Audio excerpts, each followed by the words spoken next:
What is up? This is Daniel, sir. I'm ranking the 6 Pulitzer Prize winning biography books that I've read. 6, Angela's Ashes, score 6.0. Angela's Ashes, look at this. Pretty good, pretty good. Readability, I give this a 10. Relevance 8, epic story 2, importance 2, aesthetics 6. Angela's Ashes, Pulitzer Prize for Biography 1997 winner by Frank McCourt. Begins with the reading here. I look back on my childhood. I wonder how I survived it all. It was, of course, a miserable childhood. The happy childhood is hardly worth your while. Worse than the ordinary miserable childhood is the miserable Irish childhood. And worse yet is the miserable Irish Catholic childhood. Boom.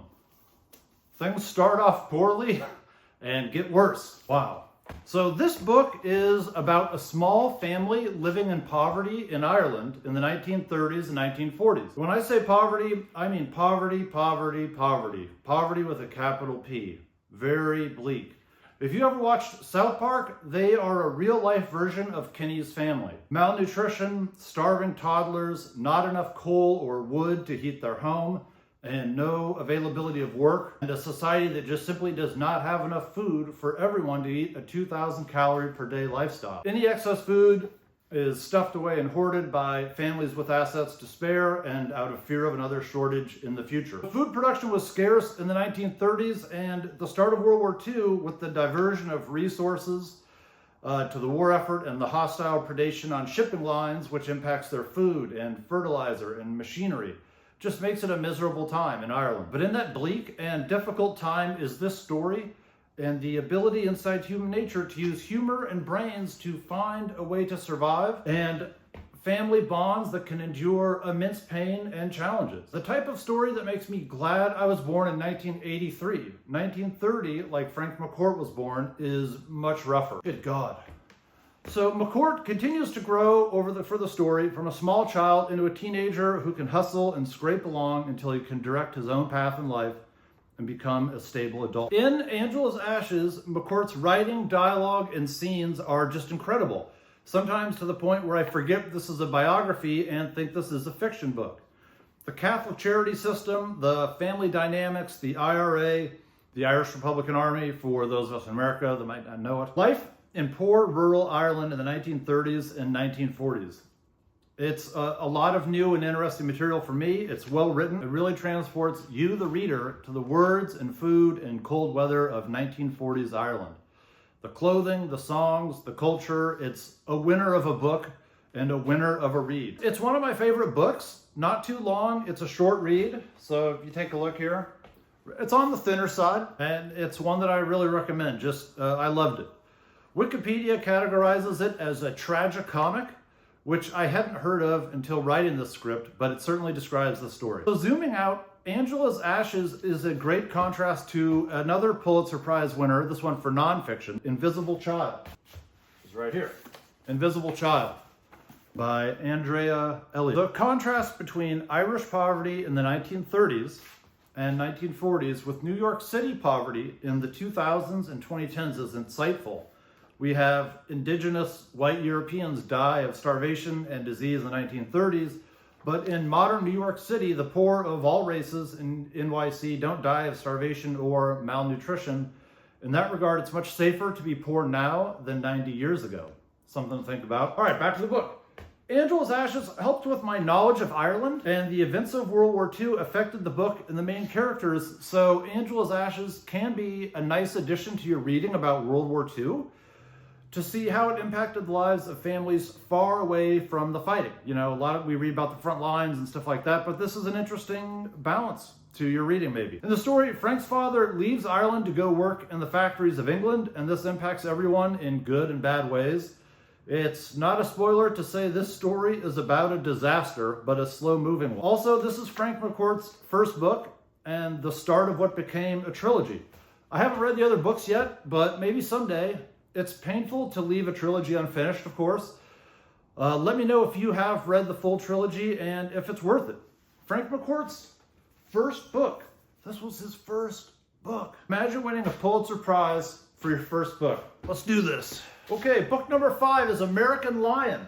Score 6.20. American Lion. About the great Andrew Jackson. Readability, I give this an 8. Relevance 3. Epic story 5. Importance 7. Aesthetics 7. Andrew Jackson in the White House by John Meacham. Pulitzer Prize for Biography 2009 winner. So I read this book in 2011. It's a good story. I liked reading about Jackson's personality. And really I should read it again because I'm older now and more experienced with life and business and government, stuff like that. The nullification crisis was very, very real. It's a forgotten episode today. In America, we know the Revolutionary War, 1776, and then we basically skip to the Civil War enabling. Both those things are important, but nullification was an enormous issue in 1832 and almost started the Civil War early. Relevance today is a 3. So people study 1776 and skip to the Civil War for good reason. The nullification crisis by Andrew Jackson was handled well and firmly, and so it's not remembered like the greater crisis of 1861. So unfortunately for President Jackson, like an NFL offensive lineman, handling a problem well means getting less attention later on in history. Too bad for him because it led America through so much change. Regarding nullification and disunion, Jackson wrote, I fully concur with you in your views of nullification. It leads directly to civil war and bloodshed and deserves the execration, not sure what that means, of every friend of the country. Later, he says, nullification was incompatible with the existence of the Union, contradicted expressly by the letter of the Constitution, and unauthorized by its spirit, inconsistent with every principle on which it was founded, and destructive of the great object for which it was formed. That's pretty much as full of a rejection as you can get. And then later he says, we must be prepared regarding, if there is actual fighting. And South Carolina really tries to fight the federal government. We must be prepared to act with promptness and crush the monster in its cradle before it matures to manhood. We must be prepared for the crisis. Boom. He was not messing around on nullification. His opponents called him King Andrew I. And to be fair, I like our King Andrew I better than Prince Andrew. Catching strays. A family member of mine, my dad's cousin, gave me this historical artifact, which has been in his family for generations. A wooden cane that was a gift from General Jackson to Colonel Ferguson after the War of 1812, which lasted until 1815. So here's the cane, and if you see, I'll put this up close. It says, presented to Colonel Ferguson by General Jackson for services at New Orleans, 1815. And just in case I'm attacked, okay, self-defense, I don't want to destroy this or damage this. Comes out and do like a saber. Oh, they're not really a saber, like a jabbing tool. So I could like jab somebody. Take that, Prince Andrew. Anyways.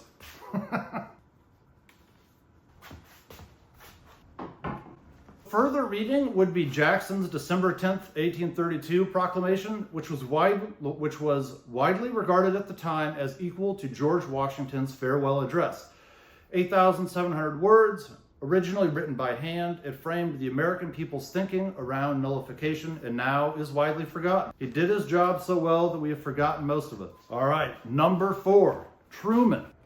Readability 7, relevance 5, epic story 7, importance 7, aesthetics 9. Truman.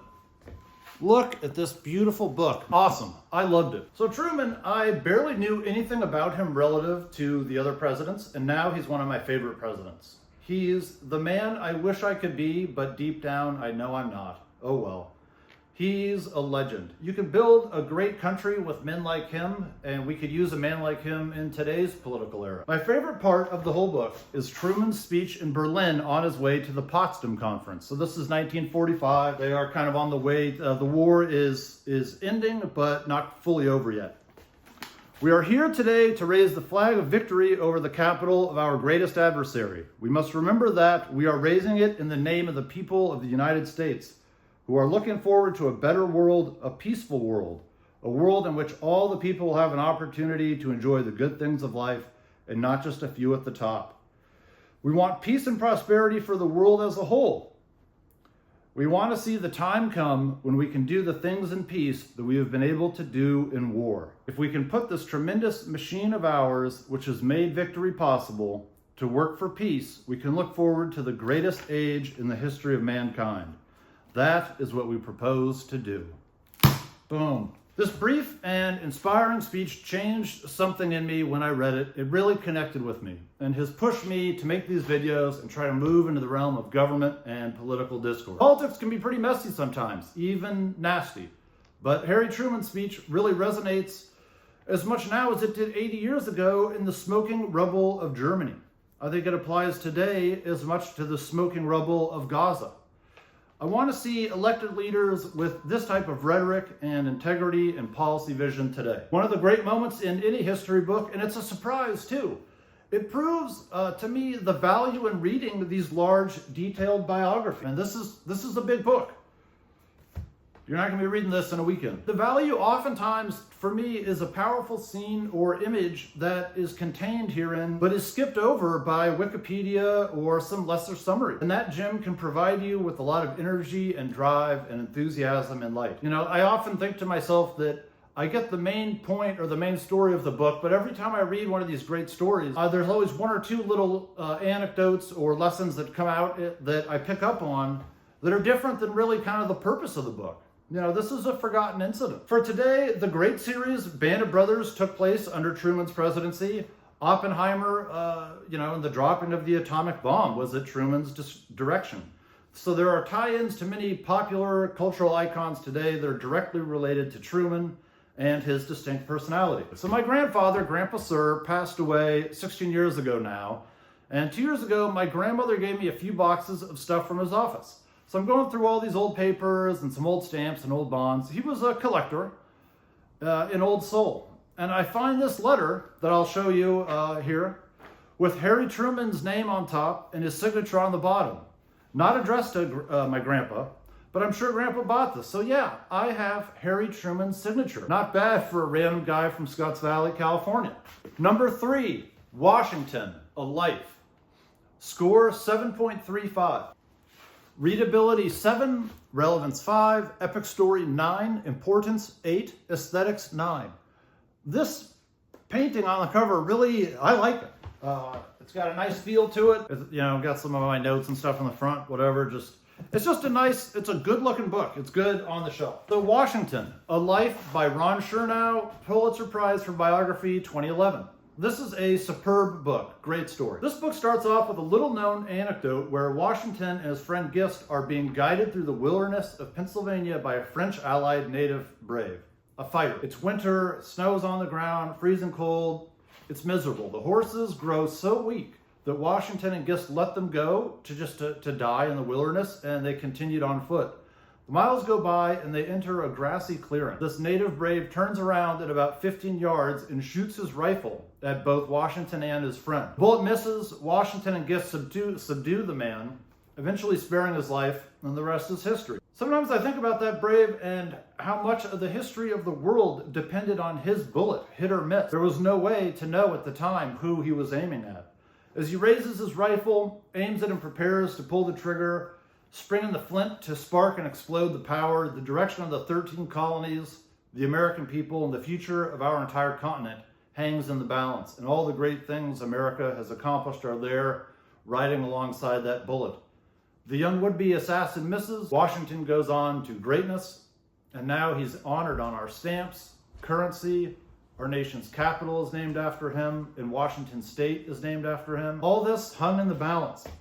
It would be very interesting to be a time traveler and go back to that meadow and see how close that bullet came to killing George Washington.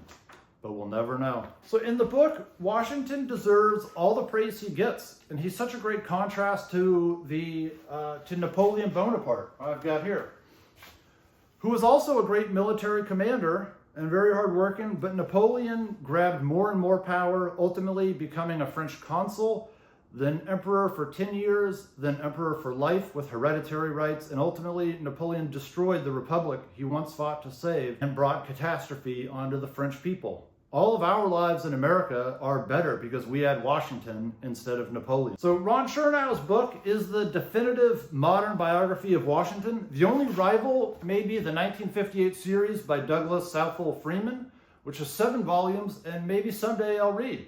It would be glorious to have on my shelf, not gonna lie, but it's a serious commitment. And this book is very capable. It's written in our modern language and style. It's awesome. Here's an interesting anecdote for you. When he was about college age, George Washington ordered 6 busts of famous military leaders: Alexander the Great, Julius Caesar, Charles XII of Sweden, Frederick II of Prussia, Prince Eugene of Savoy, and the Duke of Marlborough. So if you want a real challenge, read a biography of each of the 6 men Washington admired and studied. Do that if you want to earn his respect. I'm seriously considering it as a reading challenge myself, but it's going to take some hard work to finish. I don't know. So a related book, I also recommend Washington's Crossing.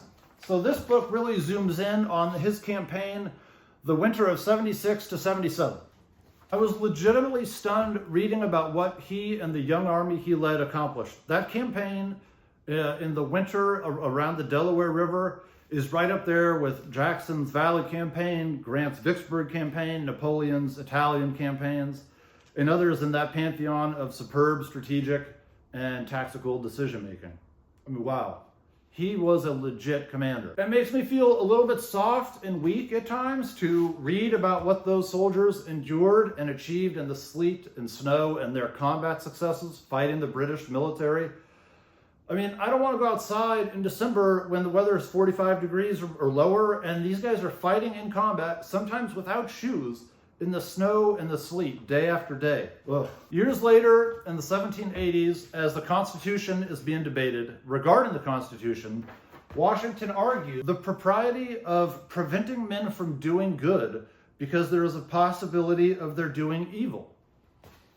It's an interesting perspective and something to think about. You know, we still debate today guns, weapons, what should or shouldn't a civilian or a citizen be allowed to have, to own, to use, to not use, drones now, AI.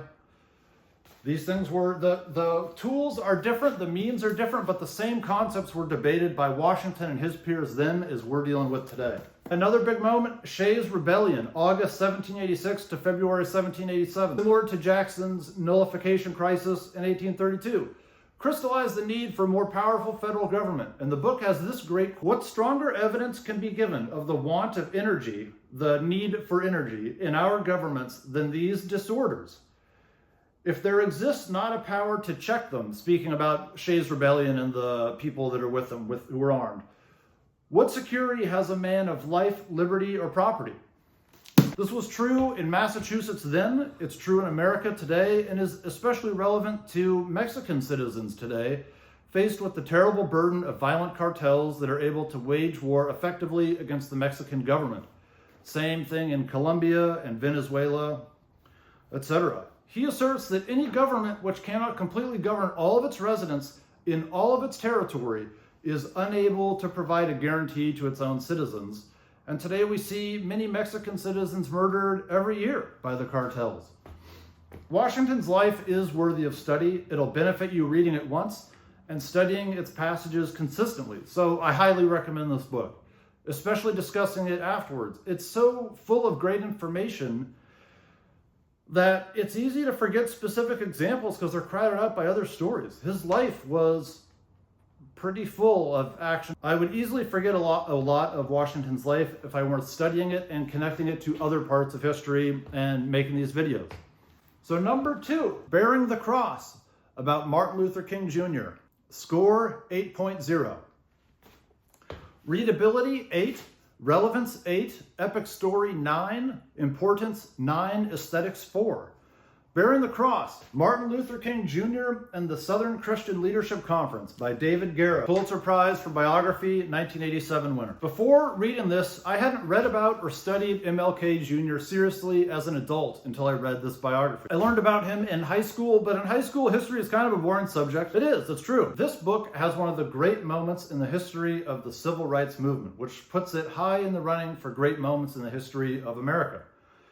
In Albany, Georgia, Reverend King was jailed for parading without a permit, congregating on the sidewalk, and obstructing traffic on December 16, 1961. This was the original arrest. 7 months later, the hot, humid, sweaty climate of July 10th in Georgia, 1962, King was sentenced to 45 days in jail or pay a $178 fine. He chose not to pay the fine and accepted the 45 days in jail in the hot Georgia summer. And this is what broke the back of the segregation movement and the inflection point of Reverend King's Great Crusade. So the police chief and mayor conspired to pay the $178 fine anonymously the next day and forced Reverend King's release from prison, rather than endure the 45 days of imprisonment and the simultaneous public pressure and national attention that would go along with Reverend King being in jail day after day, week after week, growing in intensity and coverage by newspapers and radio and TV. Reverend King broke the system that day. And this story really stood out to me when I read it, and it still amazes me today. It's not as well known as some of the more high-profile moments of the civil rights era, but the uniqueness of it, of government officials paying his bond against Reverend King's wishes to free him, shows everyone who was working on behalf of the civil rights movement had changed the incentive structure to where segregationists were paying his bond to keep him out of prison. It's incredible. The awareness and perspective that they cannot jail all of us, which had been growing in the late 50s, became they cannot jail any of us. And more people resonated with that energy, culminating in the Civil Rights March on Washington, D.C. in August 1963, the Civil Rights Act, July 1964, the Nobel Prize in October 1964, and those great moments probably seemed so far away to Reverend King when he was sitting in that Georgia jail cell, summer of 1962. This is a great read. It's I really recommend this book for everyone, every American, and even people in other countries, to just see how this system that we've set up here, or was set up then, can really change not just the laws, but the minds of millions of people. The hardcover, aesthetics-wise, is barely even a 4. I had no idea what a great book I was about to read. I mean, the dust jacket, it's kind of like a boring high school textbook cover. I'd love to see it republished in a style and attention to detail that more closely reflects the greatness contained within. There's no pictures, and there are some very powerful pictures of the civil rights movement and what Reverend King went through and did. So I'd love to see this republished. At the very end, after the story is over, it finishes with an epilogue, and I'll finish my review with a reading. So this is Diane Nash, and she says, "If people think that it was Martin Luther King's movement, then today they, young people, are more likely to say, gosh, I wish we had a Martin Luther King here today to lead us. If people knew how that movement got started, then the question they would ask themselves is, what can I do?" The Great Life of Dr. Reverend Martin Luther King Jr. Book number 1, The Rise of Theodore Roosevelt. Score 8.25. Readability 8, relevance 10, epic story 6, importance 6, aesthetics 7. The Rise of Theodore Roosevelt by Edmund Morris, winner of the Pulitzer Prize for Biography in 1980, also earned the National Book Award nonfiction in 1980. Few books have won both. This is my highest rated book so far. This guy's life story leading up to the presidency is just incredible, good and bad. So Teddy's father passes away when Teddy is 19. He's at Harvard. A terrible blow. Senior year in college, he persistently pursues a young woman he is in love with, spends his final year at Harvard earning her affection. They get married, and soon she is pregnant. The pregnancy continues, and Roosevelt is now part of the New York State Assembly. He's won an election. He's a legislator. All is well in Teddy Roosevelt's life, but his mother has been struggling with respiratory illness. Then his wife gives birth to their daughter, and 2 days later, Teddy Roosevelt's mother and wife die on the same day. A total catastrophe. And this is just the beginning of the zigzag life that he leads. You have to read it to believe it. I really recommend this book. While in New York City, Roosevelt argued that honest enforcement of an unpopular law was the most effective way to bring about its repeal. Legislators should think twice in future about passing laws to favor some voters than neglecting them to please others. Abuse of the statute book was a mockery of civilization. Inevitably, it led to anarchy and violence. That applied back then, and it applies today. There's a direct connection to Reverend King and his time in Albany, Georgia.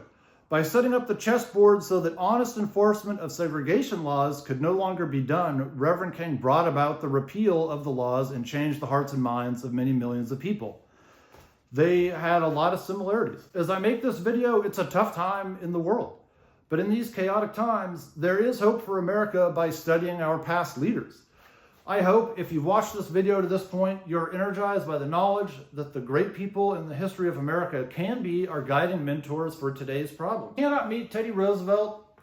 I cannot meet Reverend King. We all know that. But these books have the essence of their great lives, and you only have to pick up a book and read to connect with them in some ways better than if you knew them at the time. This book only covers his life up until President McKinley dies and VP Roosevelt becomes the president, so I cannot give it a high rating for epic story. At the same time, it's part of a beautiful trilogy that has its own custom dust jackets from Jupiter Books, not a paid ad. So once I've read the trilogy, I do intend to purchase the dust jackets. It'll look great on my shelf and the aesthetics will jump to a 10. A big moment in this book is enjoyable reading about his fighting in Cuba. So they organized a unit of Rough Riders. This is riflemen on horses, drawing in people from all over the states, then landed in Cuba and fought with bullets and guns and artillery against the Spanish Crown's fighters, culminating with the Spanish withdrawal from Cuba and setting Cuba up onto the path to freedom, civil liberties, and wealth that it occupies today.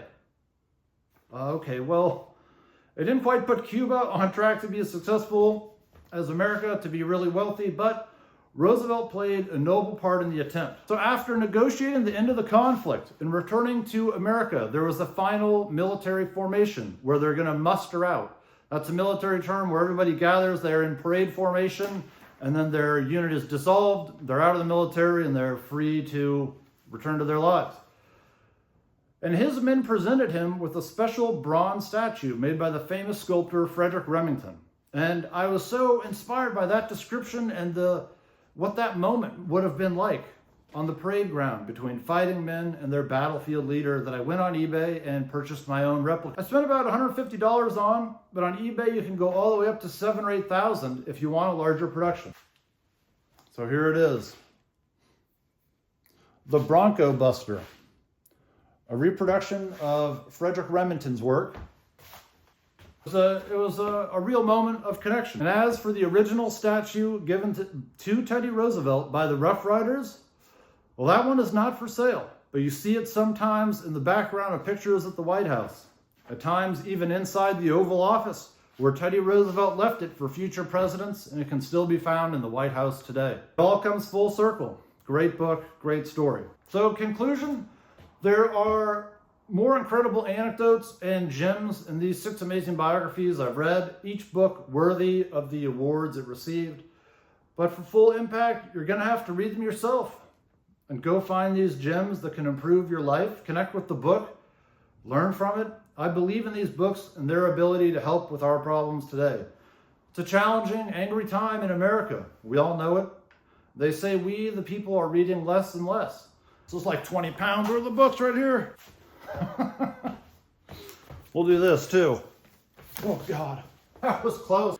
Hi everyone, if you've made it to the end, thank you for watching. Seriously, I really appreciate it. I'm proud of my video and I hope you loved it. I'm trying something new here. I'm connecting great books, our history and philosophy with our modern day challenges. If you liked it, please hit like and subscribe. I've got videos in the works ranking my Pulitzer Prize winners for history, Pulitzer Prize winners for nonfiction, also fiction, and Hugo Award winners that I've read. If you have any book suggestions or recommendations, please let me know down in the comments. Obviously, I love books and reading and connecting concepts between books and one figure in history to another. It's really enjoyable. And this is the foundation for great work ahead. That's all for now, and thank you for watching.